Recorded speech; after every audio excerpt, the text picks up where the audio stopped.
საქართველოში დასაქმებისა და უმუშევრობის შესახებ მონაცემები ახალი მეთოდოლოგიით დამუშავდება. სტატისტიკის სამსახურის მიერ გატარებული ცვლილებებით ახალი მეთოდოლოგიით დასაქმებულად ჩაითვლება მხოლოდ ის ადამიანი, რომელიც საკუთარ სერვისს ან პროდუქტს, ანუ საკუთარ შრომას ყიდის. ხოლო პირი, რომელიც საკუთარ ნაკვეთზე სასოფლო-სამეურნეო საქმიანობითაა დაკავებული და მიღებულ მოსავალს მხოლოდ თავად მოიხმარს, დასაქმებულად აღარ ჩაითვლება. სპეციალისტების ვარაუდით ახალი მეთოდოლოგია უმუშევრობის მაჩვენებელს მკვეთრად შეცვლის, თუმცა დასაქმების მხრივ რეალობას დღეს არსებულ სტატისტიკაზე მეტად ასახავს. მარიამ ბერძენიშვილი გიამბობთ. 74 წლის აზა გულდედავა 10 წელზე მეტია სასოფლო-სამეურნეო საქმიანობით არის დაკავებული. ყავს 3 სული პირუტყვი, ფრინველი. ამუშავებს მიწას, მოყავს თითქმის ყველანაირი ბოსტნეული. ეზოში ხეხილის ბაღიც აქვს გაშენებული.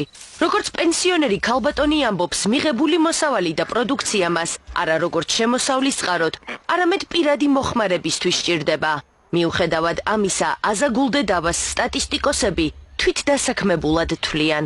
პირადი მოხმარებისათვის, ჩემი შვილებისთვის, შვილიშვილებისთვის შრომა ყველი რძე, მაწონი, მთელი წლის განმავლობაში ჩემი შვილები უზრუნველყოფილები არიან.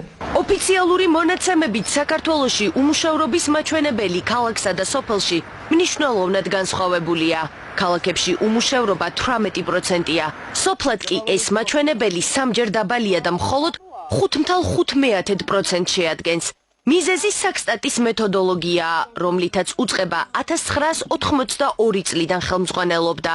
ანუ არსებული კრიტერიუმებით სოფლად მცხოვრები ადამიანები, რომლებსაც საკუთარი შინამეურნეობა აქვთ, დასაქმებულად ითვლებიან, იმის მიუხედავად აქვთ თუ არა შემოსავალი. მთლიანობაში თვით დასაქმებულების რაოდენობა 800,000 ადამიანს აღწევს. ახალი მეთოდოლოგიით კი თვით დასაქმებულების დიდი ნაწილი უმუშევართა კატეგორიაში გადავა. თუ აქამდე თვით დასაქმებულად ითვლებოდა ნებისმიერი საკუთარ მამულში მომუშავე პირი, მიუხედავად იმისა, ის საკუთარი მოხმარებისთვის იყენებდა, აწარმოებდა სასოფლო-სამეურნეო პროდუქციას თუ ბაზარზე გასაყიდად, ახალი მეთოდოლოგიის მიხედვით თვით დასაქმებულთა კატეგორიიდან გამოირიცხებიან პირები, რომლებიც აღარ არიან ბაზარზე ორიენტირებული. პილოტურმა კვლევებმა აჩვენა, ახალი მეთოდოლოგიის დამკვიდრება იწვევს ძირეულ ცვლილებებს დასაქმების და უმუშევრობის სტატისტიკაში, რაც დიდი ალბათობით გაზრდის უმუშევრობის დონეს და ასევე არ არის გამორიცხული დასაქმების დონის მაჩვენებლის შემცირება. ეკონომისტების გათვლებით, ქვეყანაში დასაქმებისა და უმუშევრობის კვლევის ახალმა მეთოდოლოგიამ უმუშევრობის აქამდე არსებული მაჩვენებელი შესაძლოა რადიკალურად შეცვალოს, თუმცა სურათი რეალობასთან უფრო მიახლოებული იქნება.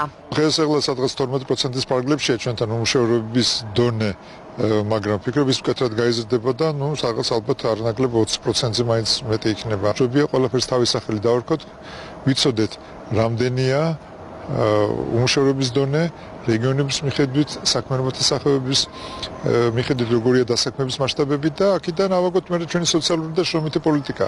ამით მოიგებს მთელი საზოგადოება და ის კატეგორია, რომლებიც ახლა ფორმალურად ითვლებიან დასაქმებულებს, მაგრამ რეალურად ნამდვილად უმუშევრები არიან. 2020 წლის პირველი 2 კვარტლის განმავლობაში საქსტატი მონაცემებს როგორც ახალი, ისე ძველი მეთოდოლოგიის კითხვარით შეაგროვებს. ახალი სტანდარტი უკვე დაინერგა 20-მდე ქვეყანაში, მათ შორის სომხეთში, მოლდოვაში, ასევე ევროკავშირის წევრ ქვეყნებში. მათ რიგებს მესამე კვარტლიდან საქართველოც შეუერთდება. სრიალისა და